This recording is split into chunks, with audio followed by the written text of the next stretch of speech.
Good morning class 6C। आज हमारा ये जो फर्स्ट पीरियड है वो एक्टिविटी का है बच्चों। इसमें मुझे हिंदी सब्जेक्ट ही पढ़ाना है, लेकिन मैं आज आपको एक कहानी सुना रही हूँ क्योंकि बहुत दिनों से हम लोग पढ़ा रहे हैं बच्चों, तो कहानी सुनना अच्छा लगता है ना आप लोगों को। तो कहानी सुनाने में भी बच्चों कौन वाक्य कैसे बोला जाता है, क्या शब्द किस तरह से उच्चारित किया जाता है, ये सीखिएगा। तो इससे आपको हिंदी लिखनी आएगी और समझनी भी आएगी, ठीक है। और इस कहानी के अंत में मैं आपसे कुछ मौखिक प्रश्न भी पूछूंगी जिनके उत्तर आपको आने चाहिए, ठीक है। तो आज की कहानी का हमारा शीर्षक है काल या समय पर विजय। काल मीन समय, ठीक है। तो ये कहानी है बच्चों महाभारत काल की। महाभारत का युद्ध समाप्त हो चुका था, मतलब महाभारत का युद्ध हो चुका था जब युधिष्ठिर राजा बने थे और उनके छोटे भाई राजकुमार उनकी हर काम में क्या करते थे, सहायता करते थे। तो महाराज युधिष्ठिर राजा बन चुके थे।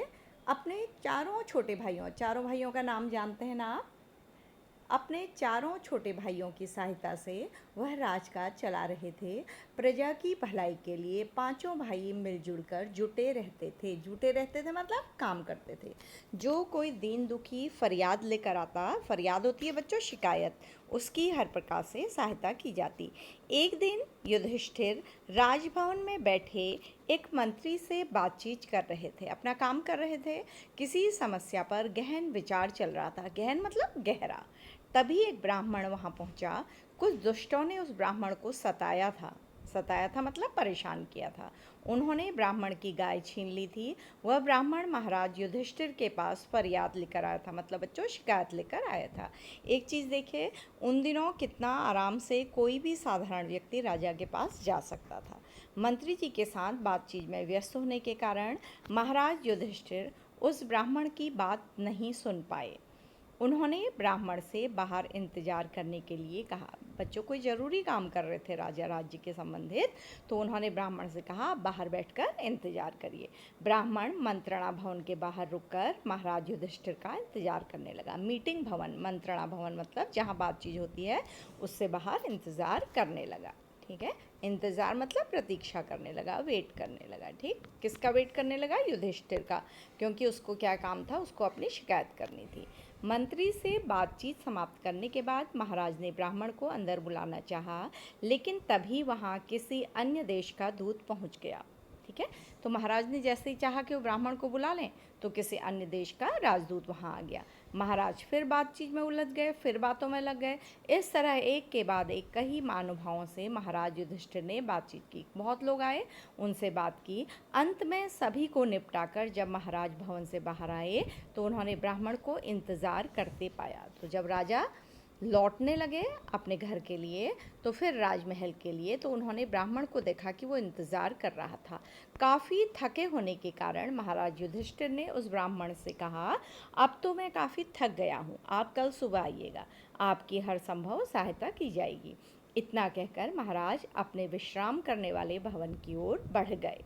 तो महाराज थके थे बच्चों, उनको लगा कि ब्राह्मण का काम इतना ज़रूरी नहीं है और उन्होंने कल आने के लिए कहकर विश्राम करने चले गए। बच्चों उन्होंने ये ध्यान नहीं दिया कि ये ब्राह्मण कहाँ रहेगा, सुबह से आया है, भूखा होगा, थका होगा, या उसे उन्होंने बार बार ये कहा कि वो उसका काम करेंगे। इस बात पर उन्होंने ध्यान नहीं दिया, इसको क्या समझ लिया, छोटा छोटा काम समझ लिया। ब्राह्मण को महाराज युधिष्ठिर के व्यवहार से बहुत निराशा हुई। क्यों निराशा हुई? क्योंकि वह सुन के आया था कि महाराज युधिष्ठिर सत्यवादी हैं और प्रजा के प्रति अत्यधिक न्याय का व्यवहार करते हैं। वह दुखी मन से अपने घर की ओर लौटने लगा। अभी वह मुड़ा ही था कि उसकी मुलाकात महाराज युधिष्ठिर के छोटे भाई भीम से हो गई। वो घर जाने के लिए सोच ही रहा था कि युधिष्ठिर के छोटे भाई भीम सामने से आ रहे थे। भीम ने ब्राह्मण से उसकी परेशानी का कारण पूछा। देखिए बच्चों, उन दिनों कितना अलग होता था राजकार्य। राजकुमार एक साधारण व्यक्ति से पूछ रहा है कि वो क्यों परेशान है। ब्राह्मण ने भीम को सारी बात बता दी। ब्राह्मण ने भीम को सब बता दिया, साथ ही वह भी बता दिया कि महाराज ने उसे अगले दिन आने के लिए कहा है, ठीक है।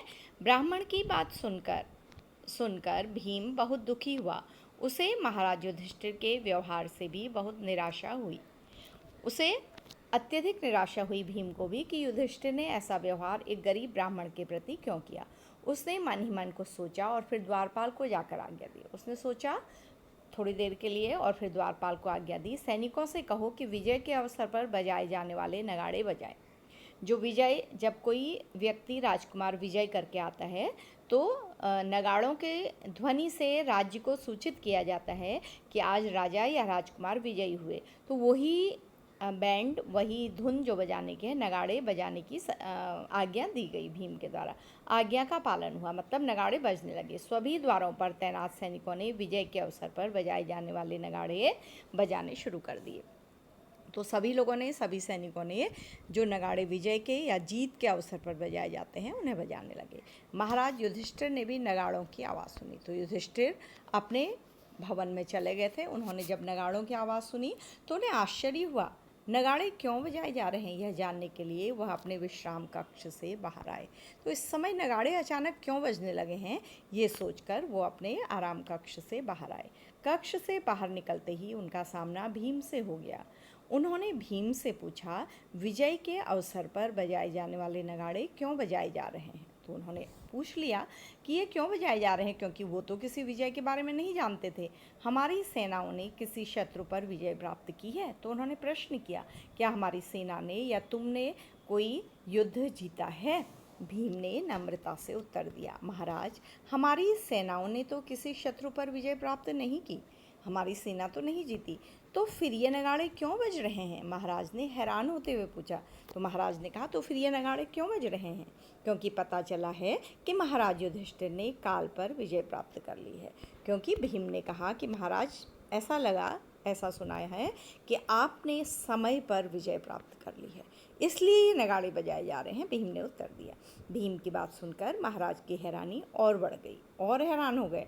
उन्होंने पूछा, मैंने काल पर विजय प्राप्त कर ली, आखिर तुम क्या कहना चाहते हो। मैंने कब काल समय पर विजय प्राप्त की है, तुम क्या कहना चाहते हो। भीम ने महाराज की आंखों में देखते हुए कहा, भीम ने महाराज की आंखों में आंखें डालते हुए कहा, महाराज, अभी कुछ देर पहले आपने एक ब्राह्मण से कहा था कि वो आपको कल मिले। इससे साफ जाहिर है कि आपको पता है कि आज आपकी मृत्यु नहीं हो सकती, आज काल आपका कुछ नहीं बिगाड़ सकता। यह सुनने के बाद मैंने सोचा कि अवश्य आपने काल पर विजय प्राप्त कर ली होगी। तो भीम ने बता दिया, क्योंकि भीम को ब्राह्मण का काम न किया जाना बिल्कुल अच्छा नहीं लग रहा था। ठीक है, नहीं तो आप उस ब्राह्मण को कल मिलने के लिए नहीं कहते। तो भीम ने ये भी बता दिया, वरना आप ब्राह्मण को कल नहीं बुलाते। यह सोचकर मैंने विजय के अवसर पर बजाए जाने वाले नगाड़े बजाने की आज्ञा दी है। तो भीम ने बताया कि इसलिए उन्होंने ये नगाड़े बजाने की आज्ञा दी है।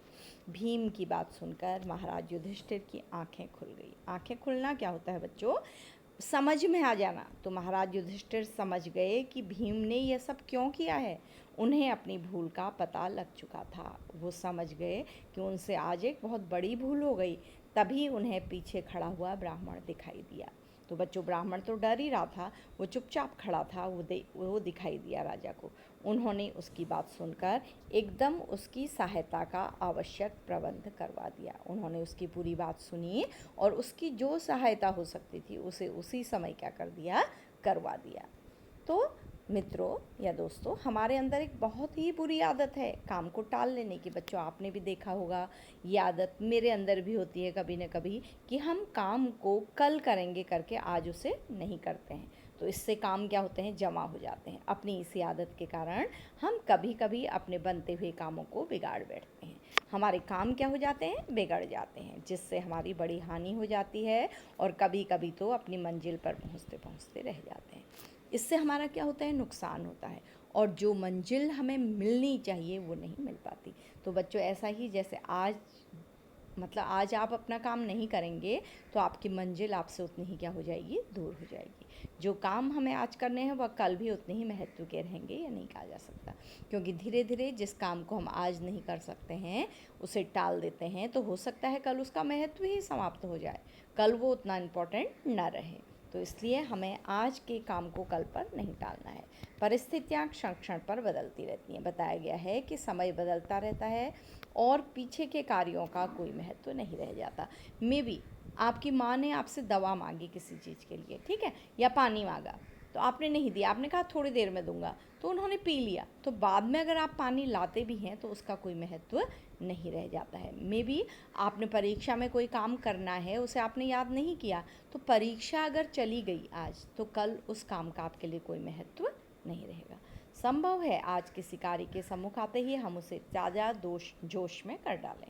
तो जब काम आता है हमारे सामने, तो उस समय हमारे पास ताज़ा ताज़ा जोश होता है, नया नया जोश होता है, उस समय तो हम काम को कर देते हैं। लेकिन जब कल पर टल जाता है वो काम, तो हमें उसको करने में फिर कोई दिलचस्पी नहीं रहती है। इस प्रकार वह कार्य हमेशा के लिए क्या हो जाता है, समाप्त हो जाता है।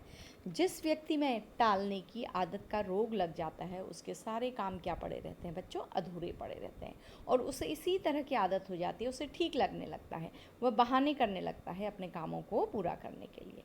तो ऐसे लोग हमें अपने आसपास दिखाई देते हैं। तो और कामों का बोझ सिर पर लदा होने से हमें क्रोध भी आने लगता है, हमें झूठ बोलना पड़ता है, और हम लोगों से क्या होने लगते हैं, बचने लगते हैं। तो इस तरह से हम कामों को अपने आगे बढ़ाते रहते हैं। तो इसलिए बच्चों, टालने की आदत कभी नहीं होनी चाहिए। कहानी हमें क्या सिखाती है बच्चों, बस सोचिए। ये सिखाती है कि हमें आज के काम को कल पर नहीं टालना है। जैसे ही वो काम हमारे सामने आए, हमें उसे तुरंत अच्छी तरह से पूरा करके क्या कर लेना है, रख लेना है। आप स्टूडेंट हैं तो आप राजा नहीं है बच्चों, किसी के प्रति न्याय नहीं करना है।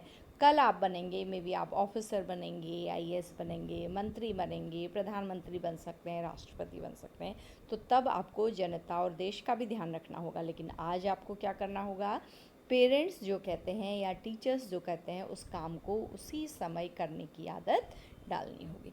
अपना कोई भी लिखित या मौखिक काम आपको कल के लिए बचाना नहीं होगा।